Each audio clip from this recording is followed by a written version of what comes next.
It's the most recognizable brand on the planet. A symbol of refreshment, happiness, and nostalgia. From its iconic contour bottle to its unforgettable jingles, Coca-Cola has woven itself into the fabric of our lives, promising to open happiness with every fizzy sip. But what if I told you that every sip of that sweet, bubbly sensation carries with it a bitter aftertaste of secrets? Beneath the bubbles lies a story most of us never hear. A history darker than its caramel color, more complex than its secret formula, and far less refreshing than its marketing suggests. Did you know Coca-Cola once contained actual cocaine? That its empire was built on ruthless business tactics, crushed competition and exploited labor? Or that its global expansion is tainted with controversy, war, and allegations so sinister they sound like a conspiracy? Except they're not. What if everything you thought you knew about Coca-Cola was only half the story? Behind that cheerful label lies a tale of secret formulas, aggressive monopolization, and marketing so powerful it changed the way the world thinks about refreshments. So, the next time you take a sip, ask yourself, what don't they want you to know? Because once you hear the truth, the part they never put in their ads, you might never look at that red-labeled bottle the same way again. Back in the 1880s, the surge of distrust in modern medicine led to a resistance against doctors and their abilities.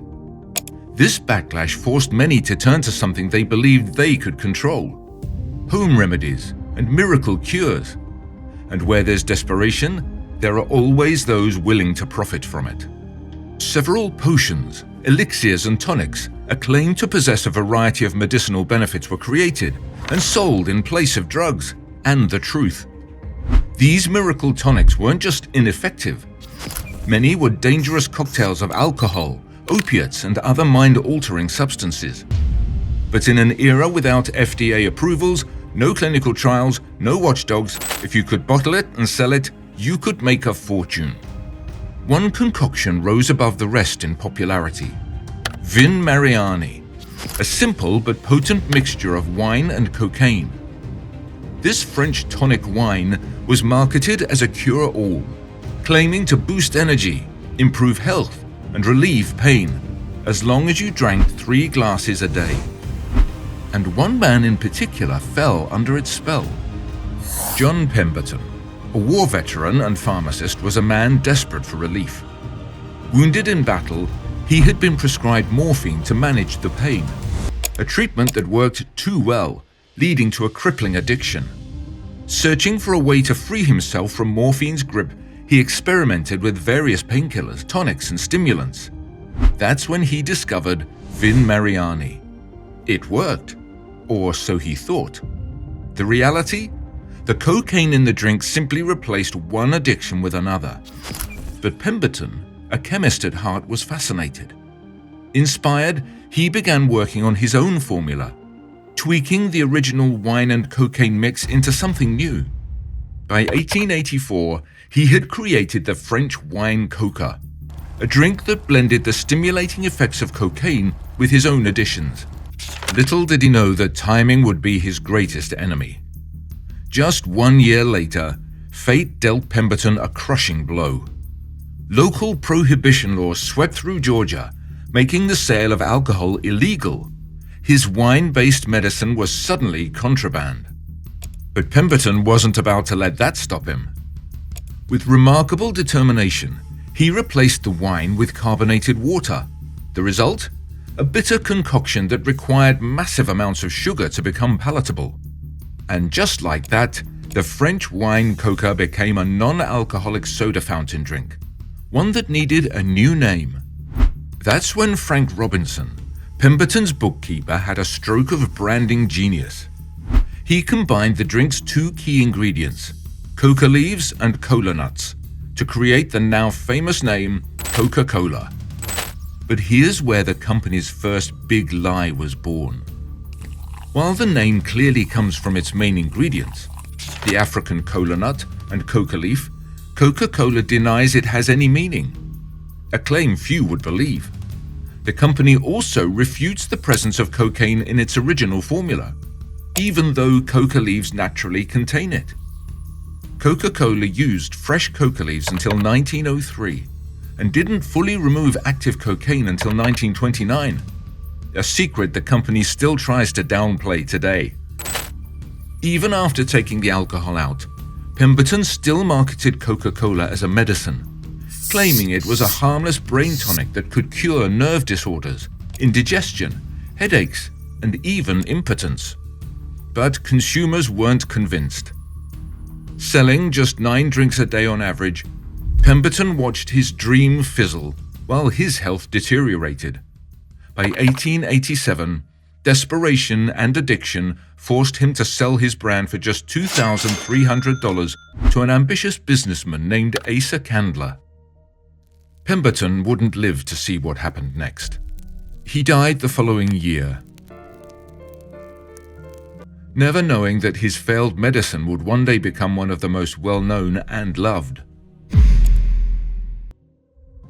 When Asa Candler took over in the 1890s, he saw what Pemberton didn't. Coca-Cola didn't have a sales problem. It had a visibility problem. So, he did something radical.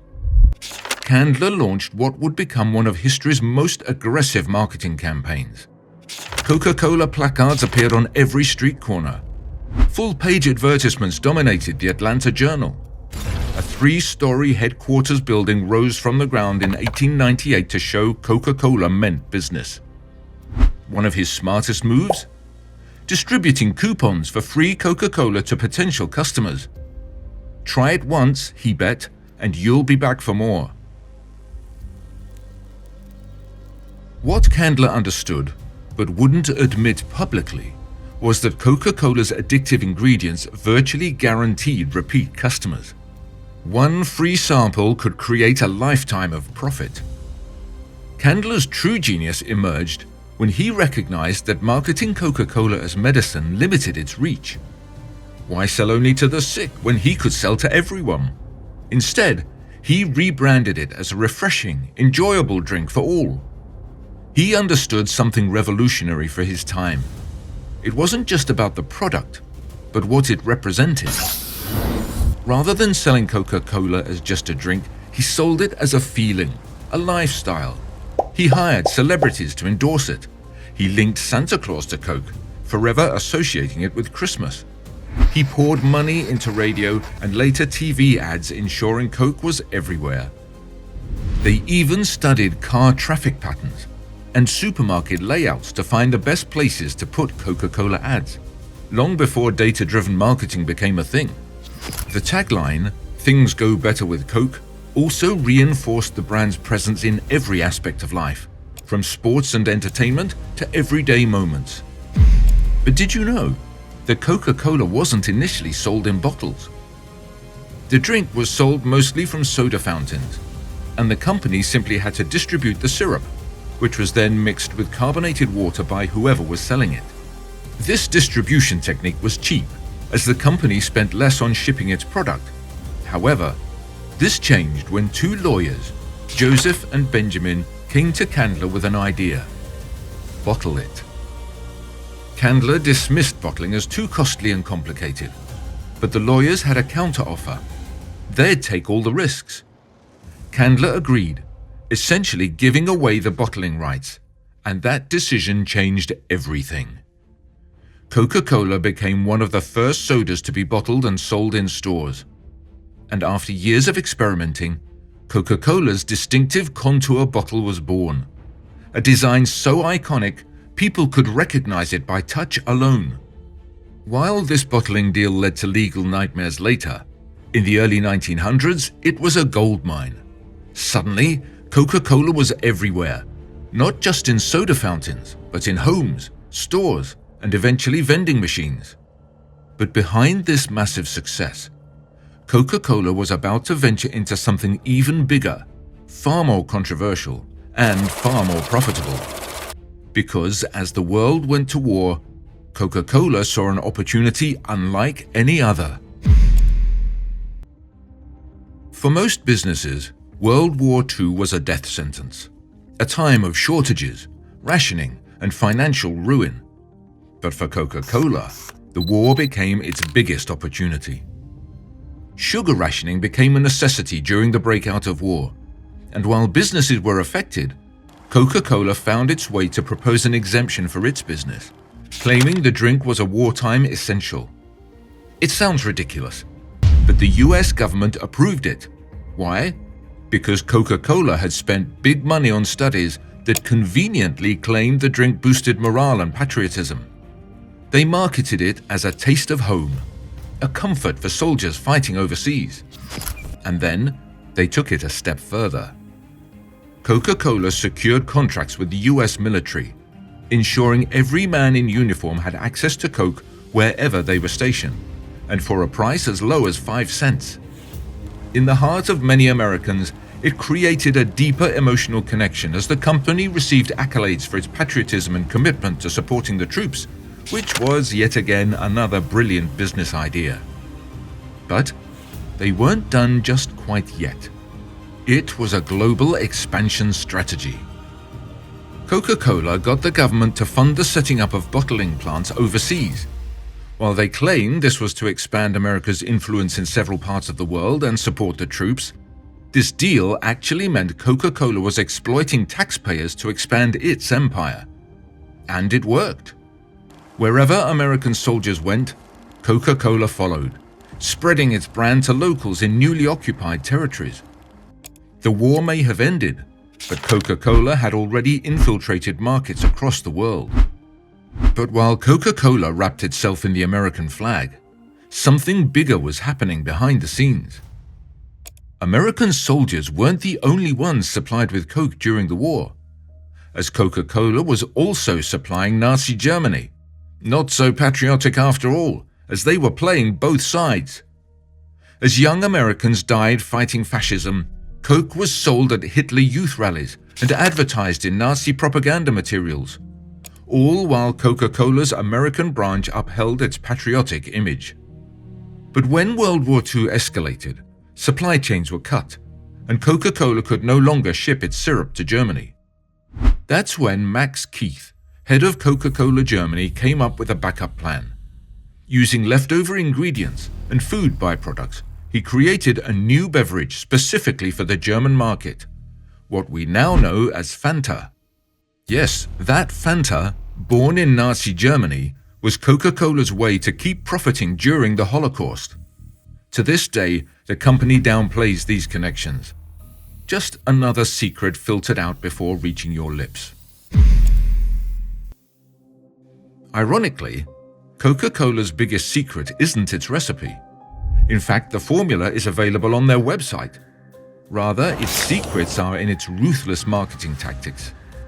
The company invested heavily in advertising, even going as far as funding schools and securing exclusive contracts.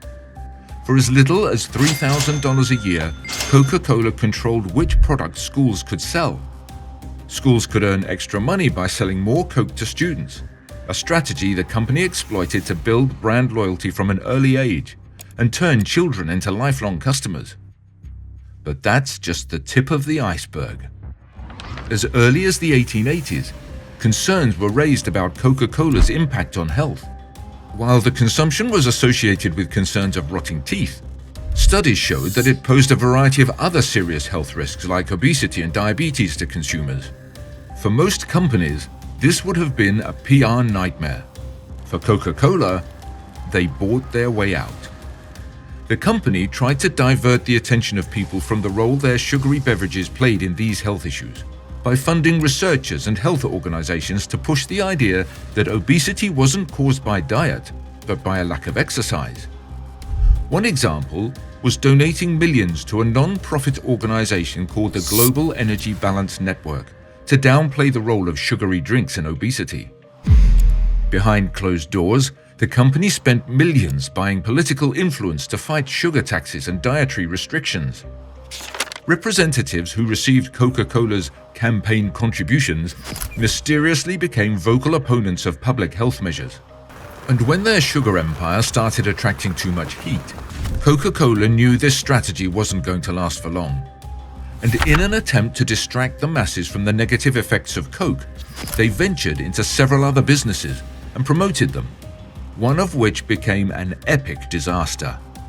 Coca-Cola launched Dasani, a bottled water brand to distract from the health concerns surrounding soda. But when it hit the UK market, disaster struck.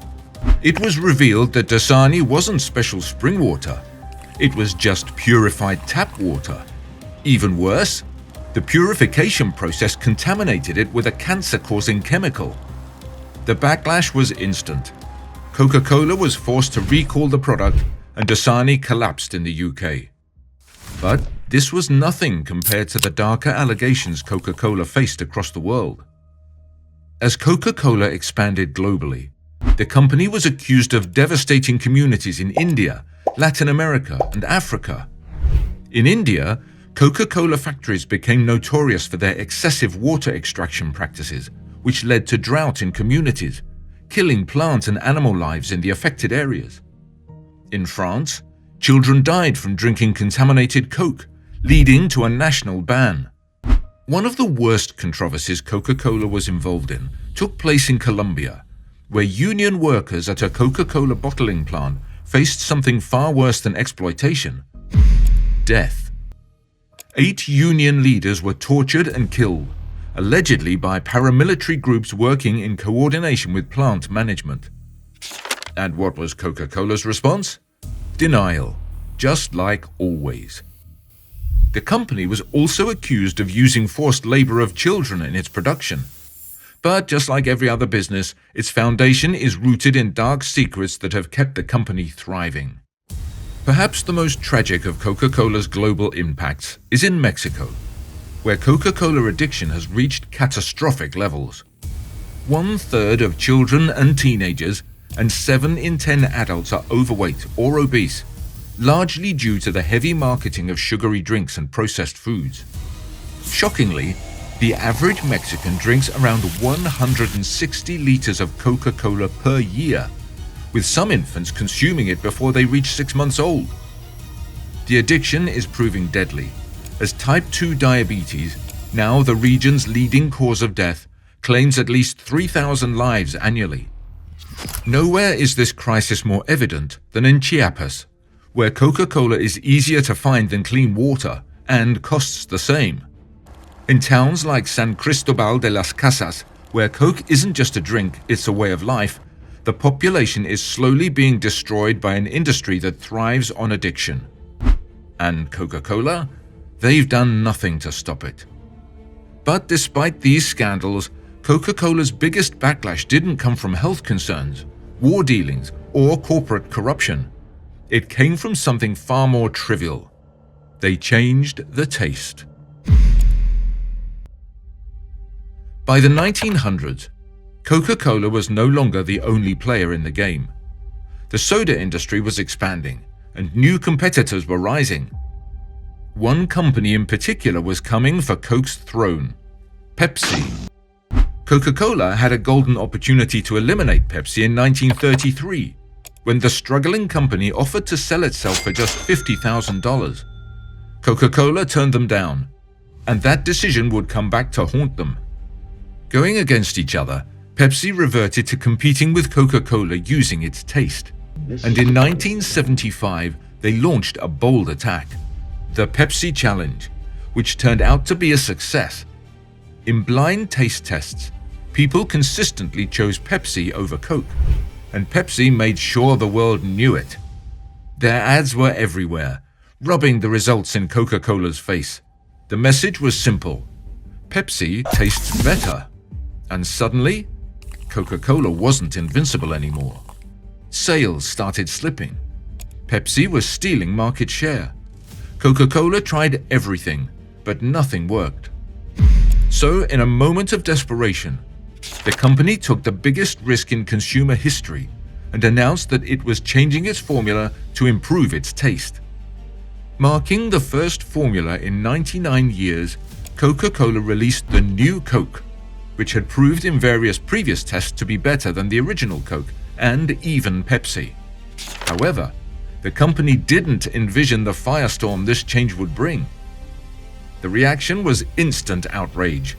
Loyal Coke drinkers felt betrayed. Some even took to the streets in protest. It was as if Coca-Cola had erased history, as if they had taken away more than just a drink. It felt like they had stolen an experience, a tradition, a memory. Angry customers flooded Coca-Cola's headquarters with over 40,000 complaint calls and letters. The backlash was so intense it became a national crisis. People weren't just saying, "Bring back Coke." They were screaming, "Where's my cocaine cola?" After months of the uproar refusing to die down, Coke finally reverted to the original formula, renaming it as Classic Coke, but still had the new Coke in the market. This led to a massive sale of the original Coke, and all the anger turned into praise.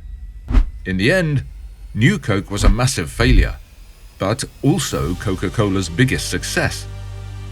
Some theorists claimed it was all planned, that New Coke was just a marketing stunt to rekindle love for the original. Was it really an accident? Or was it one of the greatest marketing tricks of all time? Either way, Coca-Cola had won. But the cola wars weren't quite over. In 2006, a Coca-Cola employee attempted to sell the company's trade secrets to Pepsi for $1.5 million. However, instead of taking the deal, Pepsi informed Coca-Cola, proving that Coke's recipe wasn't just a drink, it was a fiercely guarded empire. Because in the end, Coca-Cola was never just about the taste. It was about the experience, happy moments, togetherness, and the emotional connections it built despite its controversies. That feeling in every sip, no other brand could ever replace. So let me ask you, what does Coca-Cola represent to you? Let us know in the comments. Thanks for watching. Want more untold stories of the brands you trust? Hit that subscribe button. We have plenty more secrets to expose. We'll see you in the next video.